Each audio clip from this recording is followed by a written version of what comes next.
पूरे केपी के अंदर खरबूजे के अंदर सबसे ज़बरदस्त वैरायटी ग्रीन गोल्ड की एग्रीटेक की वाइट बॉल। मैं इस टाइम ख्वेश्की बाला के इलाके में मौजूद हूँ। नौशहरा डिस्ट्रिक्ट है इसका। और मेरे साथ जो फार्मर मौजूद हैं उन्होंने 10 से 12 एकड़ पे वाइट बॉल लगाया था।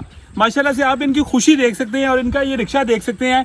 ये माशाल्लाह भरा हुआ खरबूजे के साथ पहली चुनाई की इन्होंने और पहली चुनाई से ही माशाल्लाह ये खुश हो गए। मैं इनसे पूछूंगा ये वैरायटी कैसी है, पैदावार के अंदर, मिठास के अंदर और क्वालिटी के अंदर। अंकल जी बताइएगा, आप अपना नाम बताएं पहले। हमारा नाम उमर हयात है। उमर हयात माशाल्लाह। वाइट बॉल लगाई है आपने 10-12 दूसरा साल है। दूसरे साल से? अच्छा माशाल्लाह। पहले भी लगाई थी इन्होंने, इस दफा दूसरा साल है इनको। कैसी वैरायटी है, मिठास कैसी है? बहुत अच्छी है, जबरदस्त है। इसने पैजान नहीं दिया है। पैजान भी आप भी बताएं कैसी वैरायटी है? बहुत जबरदस्त है, आला।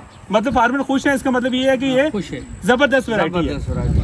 केपी के अंदर सिर्फ वाइट बॉल ग्रीन गोल्ड की। आखिर में हम नारा लगाएंगे अपना, ग्रीन गोल्ड जिंदाबाद।